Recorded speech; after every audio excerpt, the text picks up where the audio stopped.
What's up, Tune Mercedes lovers? I thought I'd switch things up today. I got a hat, for example, that's new, right? And I took some notes. So this is the first episode of Tuned Mercedes News, if you will. AMG News Today, whatever. Alright, so starting off right off the bat with some fire, some crazy drama.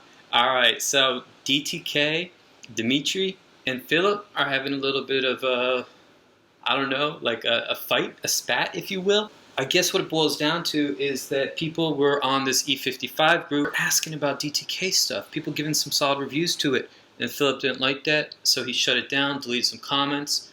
DTK, Dimitri, he split off his own group called Amg Community. He didn't put himself as a moderator, and he's committed to being kind of open, sort of like, Tune Mercedes was created. Obviously, we like some tuners better than others, and we're not going to be afraid to say that. We're going to tell you the truth. If we like one tuner more than a different tuner, we will tell you that. Everybody too, like for example, someone was just like, where should I get tuned in Maryland? We told them AMG ties, and we also said Eurocharge. Now those two guys aren't exactly like best friends either, so we're not strongly aligned with any one tuner, and that's the point of DTK's AMG Community. And the reason why he did this is because he felt like there was some censorship. Apparently it's a popular group. Now, a little bit about this, and he also mentioned that there was another part I didn't have in this video that DTK kind of pointed out, like a source of a part, like kind of like an unbranded source for VRP, like for an oil catch can.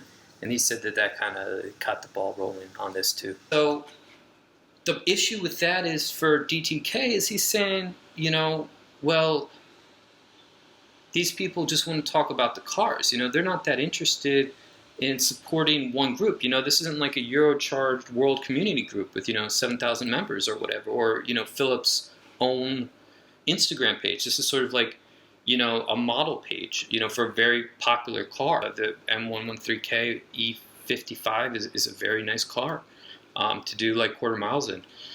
I think the M5, the new one, the F90, I think that's the name of the chassis. I mean, that's changed up the game. I mean, it's really pushed forward. I'm not a huge BMW fan. My dad had a ton of them growing up. I used to love them.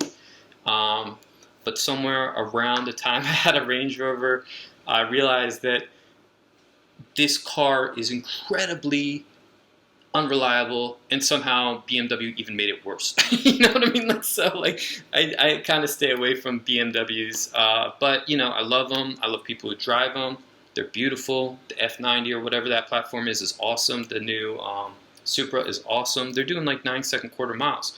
So, they have switched up the game, but before that, this E55, and before like the Hellcat, this E55 was a very popular car for quarter miles, right? Crazy news, and the posts are intense. I gotta be honest. Like, I don't want to. I like Philip. I like Dimitri. You know what I mean? Maybe one day we'll help people buy parts for them or something. I don't know. Intense, man. And I mean, Dimitri's kind of intense. Like when I did this interview, I had to edit out a few things. I mean, with all due respect, Dimitri, I love how you're pricing stuff. I love how you're moving the group forward. I love your new products, like those 2 intercoolers with the cold air intakes. It's moving the platform forward, all right? So I just want to put that out there. So I don't know. Let me know what side you're on, if you have a side, if you have any ideas about it, or not, whatever. So that was one thing, VRP versus DTKM. And the AMG group community is cool. IR Panzer and a few other guys I like are mods, and Dimitri is not a mod. So that's interesting. He created the group, but he gave it to other people. And I think that's kind of cool. It's like an escrow. Now that being said, I think they're going to be a DTK, focus, because he invited all these guys. And I mean, I'm surprised with his network. I've been growing Tune Mercedes for like a few months, and we're at like 150 people. Thank you all for joining. But, I mean, these guys picked up a lot of steam really quickly, so you might want to join that group. Also, check out Philip's group if you like the E55s. He has a bunch of groups. Philip, I'm a digital marketing guy. I am going to school for a doctor's of business administration. Things that we noticed when we kind of looked at the space was that Philip was kind of dominating social media. With all due respect, I mean, Eurocharge has a great presence. Other people have great presence, but it stuck out to me that, Philip had a lot of people following on Instagram. He had a lot of different groups set up. He has a C63 group, which is really popular. I don't have an excuse for not talking good today. Let's talk about Tyler also. I think that's his name. He's making some really nice gains on the cold air intake side of things. And the reason why I'm bringing him up is because he's not selling shit. He is just a guy making stuff on his own, like do it yourself. And, that's kind of, the paradigm I'm at is, if you can build a cold air intake for less than $1,500, it does the same thing. You might want to do that. Sorry, Tasso, I love your work. But let's be honest, I'm fucking broke right now. Coronavirus, right? Cold air intake, it's very similar to DTK's. It's interesting because I don't think he's tuned, tuned for that air intake, but not like a custom tune. But it's getting less horsepower than I thought. Tyler mentions 22 at-wheel horsepower. He told Matt. Matt told me. So Tyler, I probably should run this by you first before putting it out there. But I really love your work. I love how you explain it to people. Appreciate that. And Reggie also has a similar setup. Where you have the two. I've been told it's called the Scorpion air intake, and I think it was used on the SL65 or some of the 65 engines. And so instead of air boxes back, they put cones ahead of the radiators. All right, so he says 22 at-wheel horsepower. I bet he can probably get maybe at 40 if the black boost numbers are real, and I think they are real. I think he can probably get a little bit more, maybe 30, 40 with a custom tune.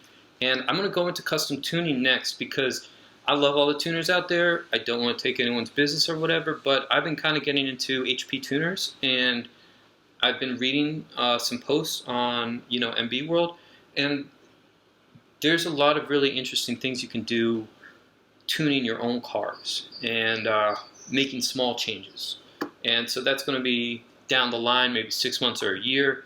I'm going to try to maybe work with a couple tuners on that to make sure it's really well informed, and maybe, give them like a free, free thing in the corner or something. But I want to make sure it's really well informed, and I want to make sure that, maybe we can set it up with like Merendi or someone, or, Jake, where you can work with them and tune your cars instead of just using these My Geniuses, which are just, they give you the tune.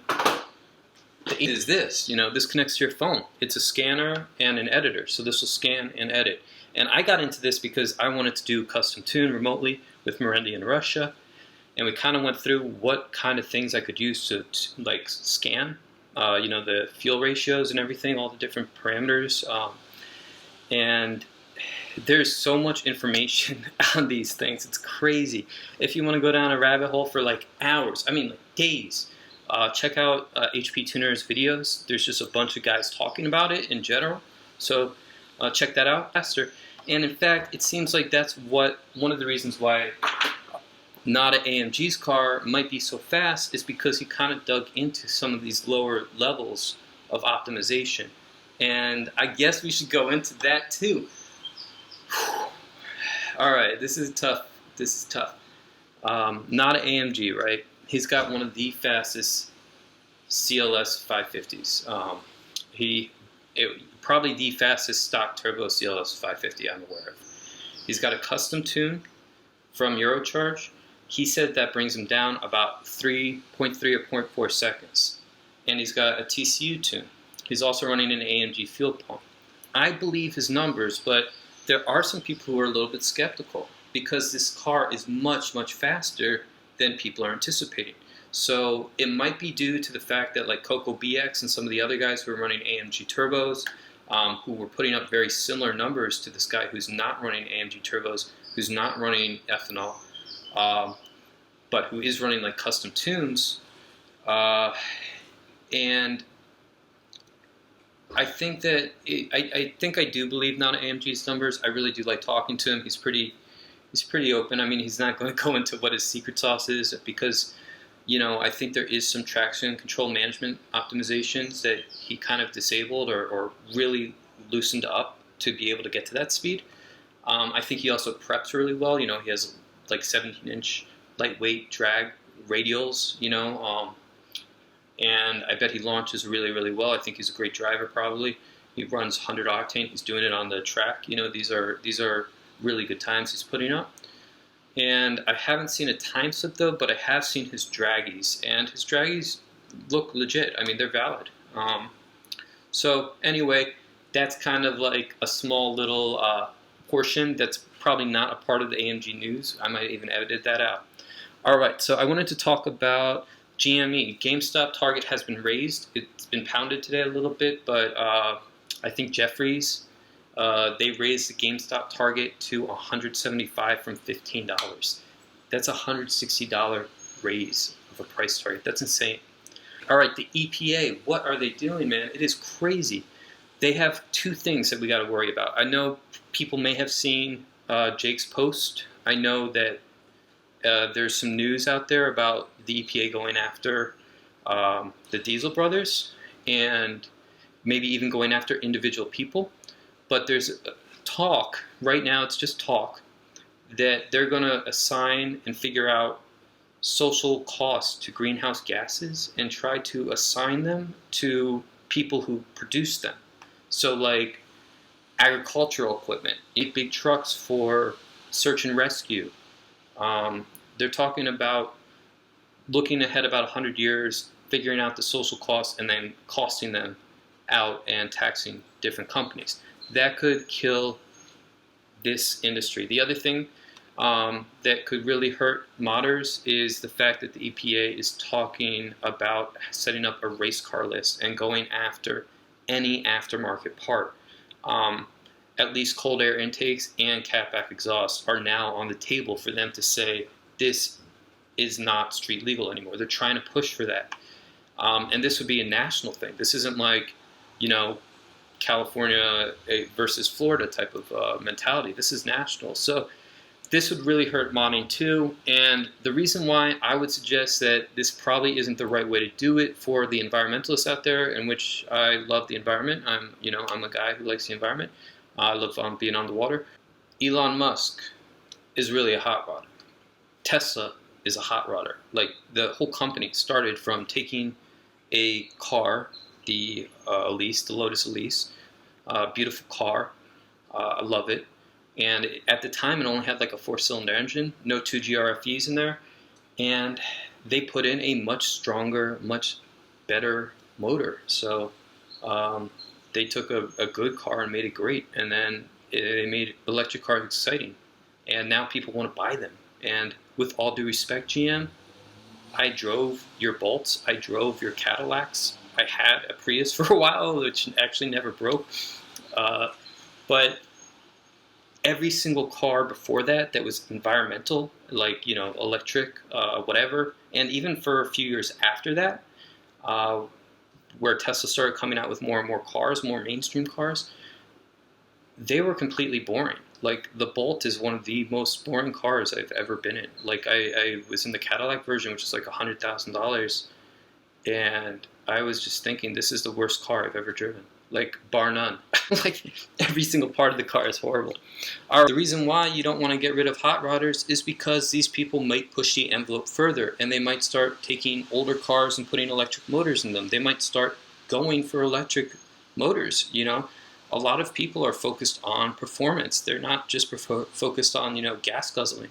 So if you get rid of the tuners, you're going to cut down a huge VRIN resource, a human, you know, VRIN resource of people who can help what could be a new age of cars, you know, where we get people excited about like 8-second cars, 7-second cars, 5-second cars maybe even, you know. So it would be very damaging, I think, and short-sighted for the EPA to go after tuners. I also wanted to talk about taxes really quick. They're talking about an increase in pass-through taxes. So like, if your taxes pass through, you're not taxed at a corporate level and then again at a personal level. And so there's some advantages to this and disadvantages. You know, I don't want to get way into it, but basically pass-through taxes are used by companies that don't usually make a ton of money, because at some level, at some point, when you start making a ton of money, like a lot of money, the taxes actually are better when you go over to a corporation that isn't passed through, and you kind of have to, like, fiddle with it a little bit. It's beyond the scope of this video, but basically this tax is going to really hurt small businesses. And I don't know about you, I just kind of wanted to share it because, I run a small business. I'm sure a lot of people out there run small businesses. So just be aware of that. We might want to write to our people, our representatives about the EPA actions I talked about these taxes, and just say, hey, we need to protect our small business. We need to protect our innovation. And then, they're also talking about reducing the standard deduction for small businesses. So again, it's thank you so much for joining me for my first edition ever of, AMG News. Let's call it that for now. Tune Mercedes News. Who knows? We'll come up with a name. Maybe even comment about that, what you think the name should be. Yeah, man. Thanks. Appreciate it.